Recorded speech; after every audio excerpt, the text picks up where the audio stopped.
साथियों नमस्कार। मैं एसपी सत्यार्थी बात कर रहा हूं कुछ ऐतिहासिक मुद्दों को लेकर के। जैसा आप सभी को मालूम, भारत देश में इतिहास का घोटाला जबरदस्त हुआ है। इस इतिहास के घोटाले में सच्चाई दब गई है, उसे उभारने में गालियां मिलती हैं। तो साथियों, आप सभी को मालूम है, अभी दिव्य कीर्ति सर ने बोला है कि हिंदू धर्म कॉपी पेस्ट है बुद्ध धर्म का। बुद्ध धर्म के चारों धाम जो है उसको जो है हिंदू धर्म में तब्दील कर दिया गया है। सच्चाई भी सामने है, मूर्तियां भी आप स्पष्ट देख सकते हैं। लगभग फोटो सेशन में लोगों को खींच करके आती रहती हैं, लोग जानते भी हैं।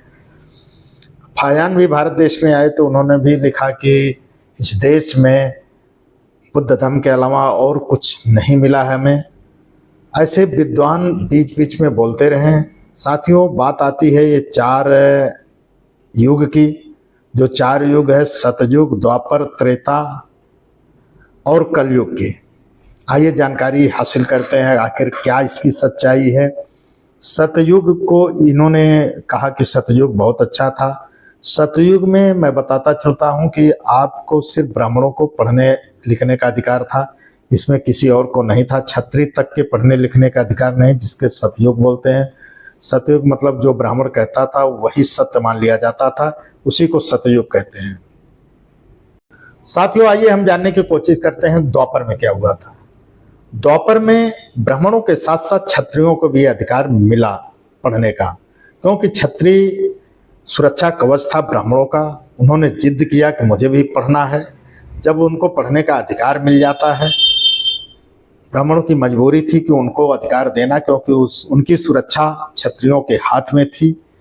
इसलिए जैसे ही उनको अधिकार मिलता पढ़ने का तो उनमें सम्मान जग जाता है, क्योंकि जो शिक्षित होता है वही सम्मान की लड़ाई लड़ता है, अपने अधिकार की लड़ाई लड़ता है। तो साथियों, जैसे वो शिक्षित हुआ, अपने सम्मान की लड़ाई में आवाज उठाने लगा, वैसे ही ब्राह्मणों और क्षत्रियों में एक युद्ध हुआ, जिस युद्ध को ये लोग कहते हैं कि परशुराम ने 21 बार धरती विहीन कर दिया, क्षत्रिय विहीन, धरती क्षत्रिय विहीन कर दिया। जैसे क्षत्रिय विहीन किया तो समझ लिए उनके साथ, उनके औरतों के साथ क्या हुआ होगा। इसीलिए एक महंत जी हैं, वो निकल करके बोलते हैं कि ब्राह्मणों की नाजायज औलाद है क्षत्रिय, मेरा कोई विचारधारा नहीं है।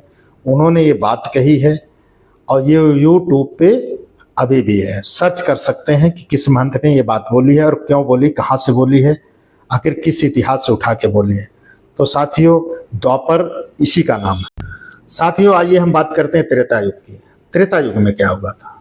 त्रेता युग में ब्राह्मण, क्षत्रिय, वैश्य के साथ साथ बनियों को भी अधिकार मिला, जिसे त्रेता युग बोला गया। उस त्रेता युग में इसलिए बनिया को अधिकार दिया गया क्योंकि व्यापार डिस्टर्ब हो रहा था शिक्षा के अभाव में, इसलिए बनिया को दिया जाना था। बनिया वो बनिया की बात हम कर रहे हैं जो अग्रवाल, अग्रहरी, मारवाड़ी में आते हैं, जिसे जैनी बनिया बोलते हैं। ये बनिया नहीं कि जो रोड पे दुकान खोल लिए वो बनिया है, ये नहीं। उस बनिया की बात हम कर रहे हैं जो अग्रवाल, अग्रहरी, मारवाड़ी में आते हैं, आज वो पूंजीपतियों में गिने जाते हैं। उस बनिया की मैं बात कर रहा हूँ। उनको भी अधिकार मिलते ही उसे त्रेता युग का नाम दिया गया। लेकिन सबसे ज्यादा सराहना सतयुग की क्यों होती है कि सतयुग सही था, सतयुग आना चाहिए। सतयुग में मैं बताता चलता हूँ साथियों कि उसमें सिर्फ ब्राह्मणों को पढ़ने का अधिकार था। ब्राह्मण जो बोलता था उसी को सत्य माना जाता था और किसी को पढ़ने का अधिकार नहीं था। इसलिए उसको बार बार लोग कहते हैं, ब्राह्मण ही कहते हैं कि सतयुग सही था, और जो अज्ञानी है उसके हाँ में हाँ मिलाते हैं। तो साथियों, इन तीनों के साथ साथ जैसे अधिकार मिलता है पढ़ने का, तो तब तक हमारा देश मुगलों का गुलाम हुआ, फिर अंग्रेजों का गुलाम हुआ। साथियों, आइए हम बात करते हैं कलयुग। कलयुग को कलयुग क्यों कहा ब्राह्मणों ने, जानते हैं आप सभी। शिक्षा से अधिकार हट गया ब्राह्मणों का।